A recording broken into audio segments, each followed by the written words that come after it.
yaitu membahas kitab Syarah Hadis Arba'in karangan Imam An-Nawawi. Jamaah yang berbahagia, saya ingin membacakan satu hadis jadi amalan kita harian, yaitu dalam kitab Tanbihul Ghafilin dijelaskan, siapa yang baca doa ini 3 kali pagi hari, dijamin. Kalau sudah Nabi cakap jamin, saya rasa tak boleh ragu, ya kan? Dijamin orang itu tidak akan tertimpa musibah sampai petang. Dan kalau dia baca petang hari, dijamin tidak akan tertimpa musibah sampai besok pagi. Dan doanya barangkali kita dah banyak hafal, cuman kita ni kan bangsa yang malas ni, penyakit malas nak baca. Padahal tu dijamin, dan saya sangat yakin. Jadi lepas salat subuh, bangun subuh, baca 3 kali. Lepas salat asar atau maghrib, baca 3 kali. Saya bacakan 3 kali, mungkin jemaah dah hafal, tinggal ikut je lah. Bismillahirrahmanirrahim. La yadurru ma'asmihi say'un fil ardi wala fis sama wa huwas sami'ul alim. Baca 3 kali. Artinya dengan menyebut nama Allah tidak akan terjadi segala kemudaratan, termasuk corona di COVID-19 ini mudarat. COVID-19 ini musibah, bencana, dan tidak akan terjadi, kata Nabi, tidak akan menimpa seseorang itu akan musibah, baik musibah itu datang dari langit maupun dari bumi. Allah Maha mendengar lagi mengetahui. Baca 3 kali. Ya, mari kita baca 3 kali. Bismillahirrahmanirrahim. La yadurru ma'asmihi say'un fil ardi wala fis sama wa huwas sami'ul alim. Bismillahirrahmanirrahim. La yadurru ma'asmihi say'un fil ardi wala fis sama wa huwas sami'ul alim. Bismillahirrahmanirrahim. La yadurru ma'asmihi say'un fil ardi wala fis sama wa huwas sami'ul alim. Ini salah satu ikhtiar kita, salah satu usaha kita untuk menghindarkan diri dari segala musibah. Jangan pula sudah baca doa ini tak kemas pula, jangan, itu cari penyakit, ya kan? Tidak. Baik, sebelum kita bahas hadis yang pertama, yaitu tentang niat, saya akan buka dulu dengan beberapa ucapan jamaah yang pertama, jamaah yang berbahagia. Kita faham dulu, kita ini hidup di dunia ini yang barangkali kita lupa, dan termasuk saya suka lupa. Maklum makin tua kan, makin tua, cuma janganlah tua-tua keladi, ya kan? Makin tua makin tak jadi, ya. Orang Melayu cakap apa? Sayur nangka biji kemiri dah tua bangka tak sadar diri, ya kan? Jangan gitu. Pertama, kita fahamkan dulu bahawa kita hidup ini bagaikan seorang pedagang. Kita fahamkan dulu tu. Kita hidup, saya jujur kita ni dah tua-tua ngaji, jadi ngaji cara lama lah lagi bagus. Saya tak ada kaji baru. Oh, ya Alhamdulillah. Dia komplain. Cakap cakap dah tua dia komplain. Alhamdulillah.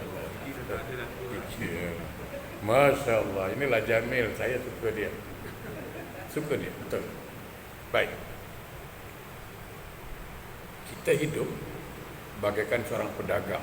Nah, soalannya, kalau kita berdagang, apa yang kita mau? Untung. Tak ada dagang mau rugi.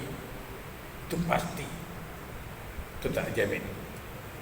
Lama tak jumpa kawan saya. Sudah abang saya ni. Ya. Mana ada pedagang nak rugi? Tak ada. Pasti nak untung. Itu satu. Kalau nak berdagang, tentu ada modal. Tak ada modal, tak boleh. Betul? Mana ada dagang tak ada modal? Mesti ada modal. Nah, kalau mau dagang, mesti ada mana tempat dagang. Mesti nak ada tempat.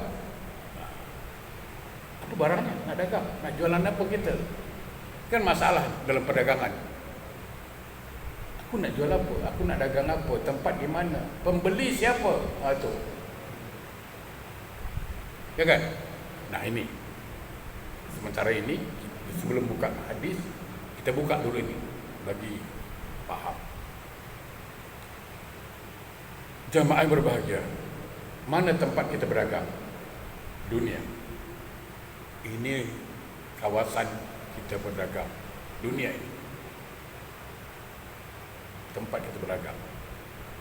Saya ingatkan dengan sebuah hadis Nabi. Dalam riwayat dikatakan bahawa Allah ciptakan dunia untuk kamu, tapi kamu diciptakan untuk akhirat. Ini pahamkan dulu. Kadang orang tak faham. Dia ingat hidupnya untuk dunia saja, bukan. Jadi dunia ini Allah ciptakan untuk kita. Itu ingat. Tapi kita untuk akhirat. Lalu macam mana? Macam mana supaya apa yang ada kita dapat di dunia ini buat bekal ke akhirat. Ini pedagang yang baik. Itu dia. Apa modal dagangan kita? Umur. Ya kan? Usia. Apa nama jualannya Pak Ustaz? Ibadah. Ibadah yang kita buat, solat subuh, yang ini pengaji. Inilah perdagangan kita dengan Allah. Pembelinya cuma Allah. Itu yang jadi masalah sekarang. Kalau dagang baju, Haji Ali tak nak beli, Haji Mustafa mungkin nak beli. Haji Mustafa tak suka baju ini, Haji Hamid pun mungkin nak beli. Haji Hamid tak suka, Jamil mungkin nak beli. Pembeli banyak. Tapi kalau amat ibadah ini, pembeli cuma satu, Allah. Kalau Allah tidak mau beli dagangan kita, demi Allah, tak ada pembeli lain. Tak ada pembeli lain. Itu yang jadi masalah. Saya katakan kalau saya dagang baju, dagang makanan, oh dia tak suka, no problem. Dia mungkin suka. Ada harapan orang lain beli. Nah, kalau ibadah kita Allah dah tak beli, Allah dah tak terima, ilailah. Mana mau pergi? Tak ada tempat lagi lah. Itu masalah. Nah, itu dipahamkan dulu. Nah, jamaah yang berbahagia, saya kasih pemahaman supaya mudah faham. Saya nak beli baju, atau kita nak beli baju ni, okeylah. Pattern dia saya suka. Suka saya.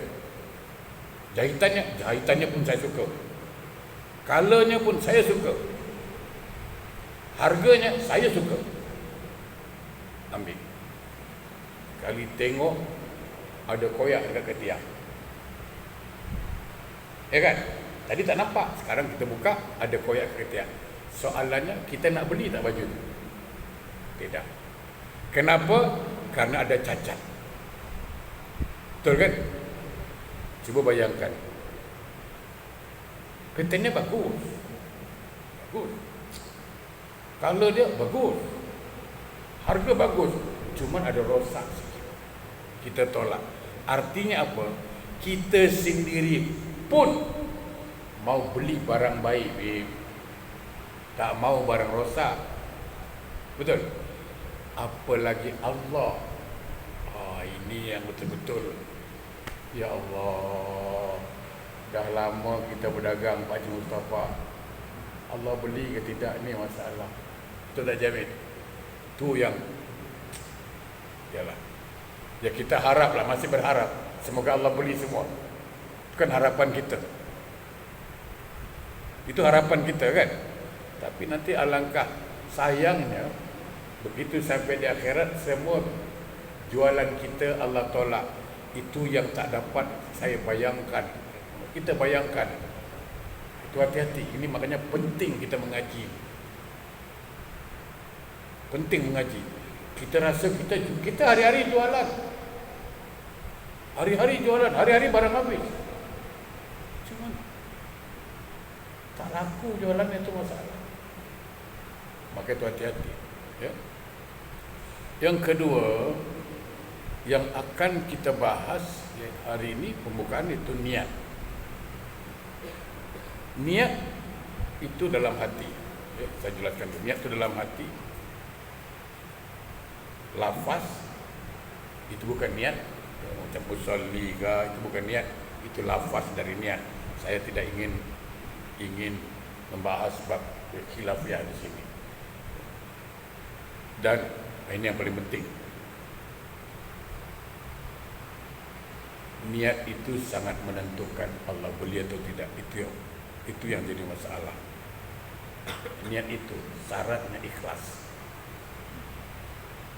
Nah, saya selalu mengingatkan, ikhlas itu macam mana Ustaz? Ikhlas. Sebab kadang-kadang orang selalu cakap, aku tolong kau ikhlas. Ikhlas. Apa ya? Ikhlas. Menjerit-jerit disebut ikhlas. Ya kan? Saya tidak ingin menyalahkan orang dari dulu.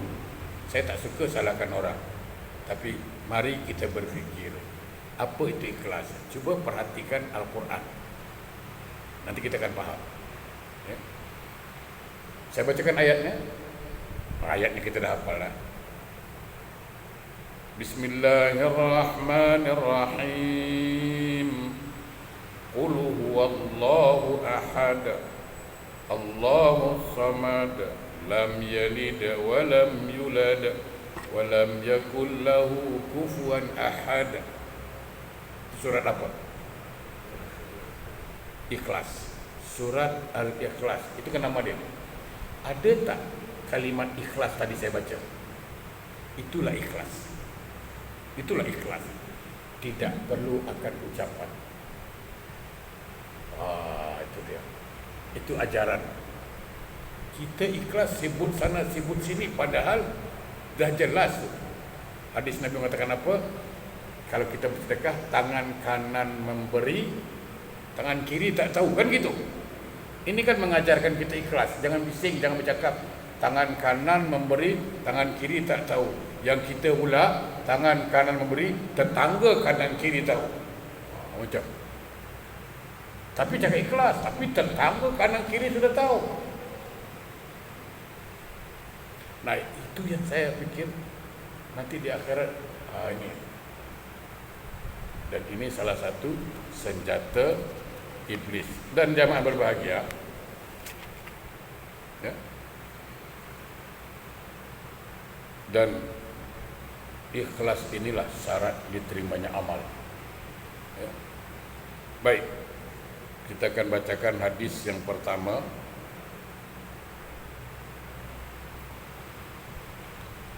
An umurul mu'minin, ya. An amiril mu'minin Abi Khafsin Umar bin Affan ibn Khattab radhiyallahu anhu Qala, dari Amirul Mukminin Abu Hafs Umar bin Khattab, bapaknya si Hafsah. Qala, dia berkata, sami'tu Rasulullah sallallahu alaihi wasallam yaqulu, saya mendengar Rasulullah sallallahu alaihi wasallam bersabda. Artinya hadis ini cuma satu yang perawi dia, Umar bin Khattab.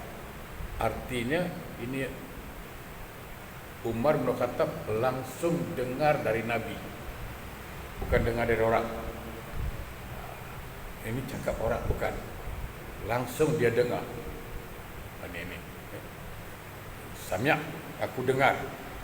Apa kata Nabi? Innamal a'malu binniyat wa innama likulli imri'in ma nawa. Faman kanat hijratuhu ila Allah wa rasulih fa hijratuhu ila Allah wa rasulih. Wa man kanat hijratuhu lidunya yusibuha aw imra'atin yankihuha fa hijratuhu ila ma hajara ilaihi. Sesungguhnya setiap perbuatan, innamal a'malu binniyat, setiap perbuatan tergantung dari niatnya. Dan niat ini pembeda, sama ada ini jadi ibadah atau tidak. Contoh, salat subuh 2 rakaat, betul. Salat fajar berapa rakaat? Pun 2 tadi kita buat. Yang membedakan salat subuh dengan salat fajar tadi apa? Niat. Niat itu membeda. Asar berapa? 4. Zuhur 4. Yang membedakan antara asar dengan zuhur apa? Niat. Jadi fungsi niat itu sebagai pembeda. Saya tadi mandi pagi, tapi saya berniat, saya mandi karena saya nak pergi salat subuh supaya badan segar, ya kan? Maka jadi ibadah. Tapi kalau saya mandi tak ada niat, hanya untuk supaya badan segar, tidak jadi ibadah. Saya baca Quran. A'udzu billahi minasy syaithanir rajim. Bismillahirrahmanirrahim. Laqad kana lakum fi Rasulillahi uswatun hasanah. Itu kalau saya niatnya untuk mendapatkan ridha Allah, jadi ibadah. Saya baca Quran untuk dapatkan pahala, untuk dapatkan ridha Allah, untuk dapatkan rahmat Allah, jadi ibadah. Tapi bila saya baca Quran, wasari'u ila maghfiratin min rabbikum wa jannah. Supaya power si siapa Ori ada riak, ada ujub, itu tak jadi ibadah, haram jadah. Lah, itu yang bedakan tadi apa? Niat tadi.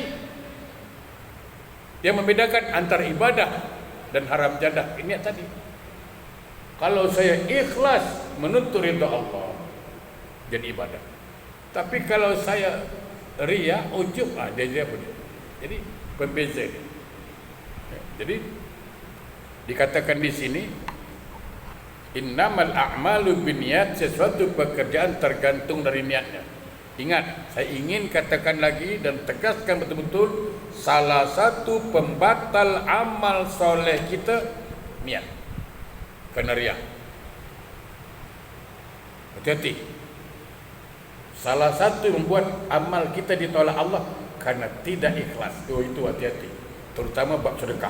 Ini, aduh, wajali. Jangan minta maaf. Pergi haji berulang kali, duit puluh-puluh ribu. Tapi, 5 kali haji ya. Itu dia. Ya kan? Tiap bulan umrah.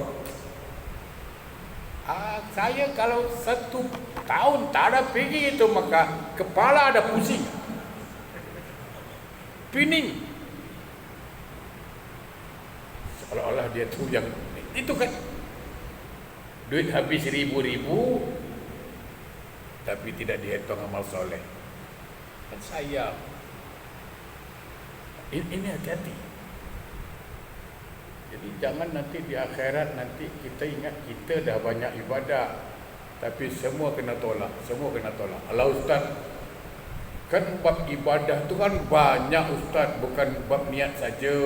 Ada syarat dan rukun, takkan satu punya pasal semua kena tolak. Aduh, tak sayang gigi bercakap.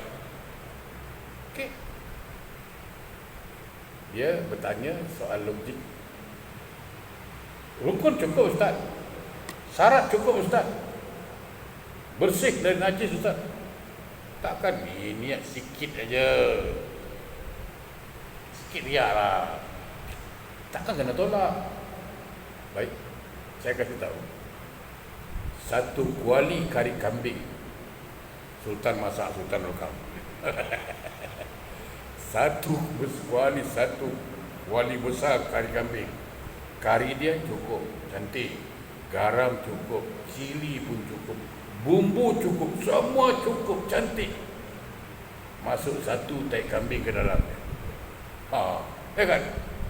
Kari cukup, lada cukup, garam cukup, semua cukup. Tapi ada 1 masuk tai kambing dalamnya. Soalan saya, kita terima atau tidak? Takkanlah 1 tai kambing bukan merubah rasa apa. Memang tak merubah rasa tapi kotor. Ya kan? Itulah dia.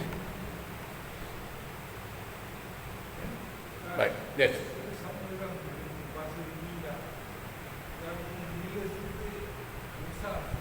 Oh ya, betul. Gara-gara susu, nila setitik, susu rosak, susu sebelanga. Okey. Jadi niat ini sebagai pembeza. Baik. Wa innama likulli imrin ma nawa. Dan dia akan dihitung dari apa yang dia buat. Faman kana hijratuhu ila Allah wa rasulih, fa hijratuhu ila Allah wa rasulih. Siapa yang hijrahnya karena Allah dan Rasul, maka dia dapat pahala, dia dapat perhatian dari Allah dan Rasul. Ya. Wa man kanat hijratuhu lidunya yusibuha aw imra'atin yankihuha fa hijratuhu ila ma hajara ilaih. Tapi kalau dia hijrah karena urusan dunia atau karena urusan perempuan, maka dia dapatlah itu semua. Baik, saya akan bincang sedikit untuk pengetahuan kita bersama asbabul wurud dari hadis ini, sebab-sebab turunnya hadis ini. Dari waktu hijrah Rasulullah, jadi waktu hijrah Rasulullah dari Mekah ke Madinah, banyak sahabat sudah pergilah ke Madinah. Nah, sesampainya Rasulullah SAW di Madinah, ada yang soal, ada yang bertanya kepada Nabi, ya Rasulullah, saya nak tanya sikit, boleh? Boleh. Ini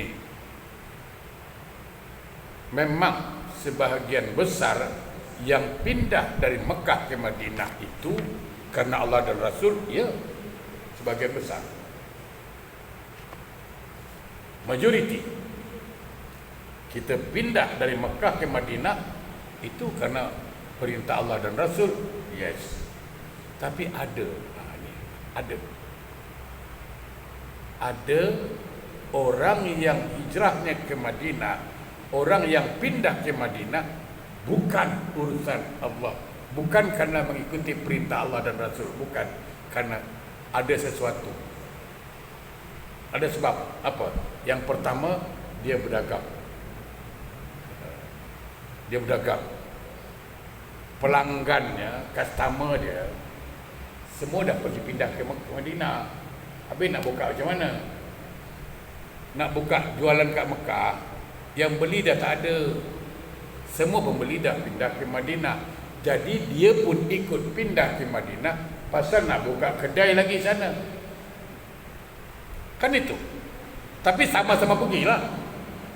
Ini sama-sama pergi. Yang membedakannya niat nanti. Yang satu niatnya karena Allah, yang satu niatnya karena nak buka jualan. Beza. Betul tak? Ini yang membedakan niat ni. Padahal sama-sama. Mungkin kalau saya kata satu lori, satu kereta, sama apa?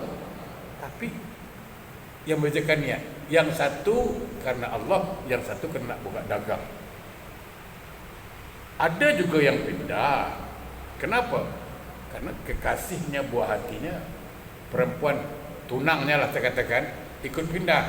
Kalau saya tak ikut pindah, nanti orang kebas, melepas, ya kan? Macam mana Bang Jamil? Hutang baju dah pasang? Malam ini Bang Jamil tidur makat tipahan, ya kan? Maka dia ikut pindah. Kenapa? Karena tunangannya pindah. Nah, inilah soalan yang diajukan kepada Nabi. Lalu Nabi menjawab.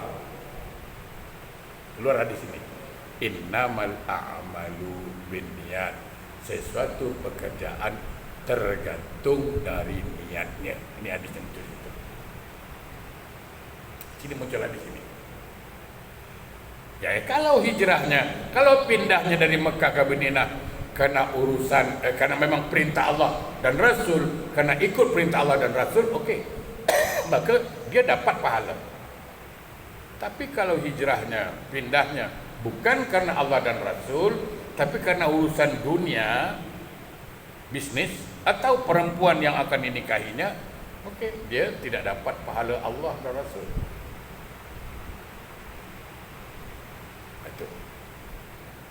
Sebab ya.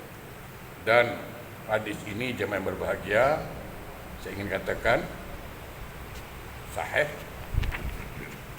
dan menjadi pondasi landasan dalam ibadah, pegangan dalam ibadah, dan tidak ada pilihan dari segi balaghah, dari segi kalimat. Kalimatnya dimulai dengan kata innama. Saya bukan pakar bahasa Arab, saya bukan ahli bahasa Arab, jadi tidak akan menjelaskan tentang balaghah, nahwu Arab, tidak, secara umum saja. Kalimat hadis itu dimulai dengan kata innama, hanya saja. Artinya ini sudah pembatas. Saya contohkan gini. Haji Mustafa berdiri. Haji Mustafa berdiri. Mungkin berjalan berdiri apa? Ya kan? Tapi kalau saya katakan Haji Mustafa hanya berdiri, lain lagi. Ya kan? Dia pakai hanya berdiri. Haji Mustafa makan nasi. Boleh jadi situ adalah kari kambing. Ya kan? Dia tak payah cakap lah, aku makan nasi, kari kambing tak payah. Aku makan nasi. Boleh jadi dia pakai lauk kari kambing, boleh jadi ikan goreng. Tapi kalau saya cakap Haji Mustafa hanya makan nasi, macam mana? Ada lauk tak? Tak ada lauk. Tak ada lauk. Karena ada kalimat pembatas hanya. Nah di sini. Innamal a'malu binniyat. Sesuatu perbuatan hanya tergantung dari niat. Ini. Maka selalu saya katakan jamaah yang berbahagia, luruskan niat. Ini setan, iblis ni, ini yang bikin rosak. Dia belok lagi. Kita, aduh ya Allah Akbar. Memang iblis ni, setan ni luar biasa. Dia tak boleh kacau kita lagu ini dia buat. Kau buatlah ibadat. Dah. Oh sedekah-sedekahlah. Tapi ya kan? Itu iblisnya kerja. Jadi sangat kita berhati-hati, ya. Jamaah yang berbahagia. Jadi hadis ini jelas sahih dan menjadi fondasi dalam ibadah. Kalau kita lihat beberapa dalil Quran yang mendukung hadis ini, di antaranya apa? Al-Baqarah, surat Al-Baqarah ayat 272. Wa ma tunfiquna illa batigha'a wajhillah, dan janganlah kamu berinfak melainkan karena mencari ridha Allah. Beda kan? Jangan kamu berinfak, bersedekah, ya, melainkan hanya saja untuk mendapatkan ridha Allah. Nah di sini kalau ingin mendapatkan nama kau dapat, tapi ridha Allah tak dapat. Ya kan? Orang sebutlah, alamak, Haji Ali kalau dah sedekah power sih. Dapat nama dia. Dapat nama. Kalau ada riak di situ, ujub situ, pahala tak ada. Ini kan sayang, duit dah ribu-ribu habis, tapi tak ada dicatat. Ya. Baik, kita sambung minggu depan, karena saya tahu karena waktu kan dalam kondisi sekarang ini kita kena fahamlah, kuliah cuma dikasih setengah jam, dan kita alhamdulillah sudah diberi waktu kuliah. Jadi jamaah yang berbahagia, mudah-mudahan kita akan sambung lagi minggu depan, tak ada halangan insyaallah, dengan kitab yang samalah. A'udzubillahi minasyaitonir rajim. Bismillahirrahmanirrahim. Alhamdulillahirabbil alamin. Allahumma shalli ala sayyidina Muhammad wa ala ali sayyidina Muhammad. Allahumma arinal haqqa haqqan warzuqna ittiba'ah wa arinal batila batila wajtanaba. Allahumma a'in ala zikrika wa syukrika wa husna ibadatik. Rabbana atina fid dunya hasanah wa fil akhirati hasanah wa qina adzabannar. Walhamdulillah. Assalamualaikum warahmatullahi wabarakatuh.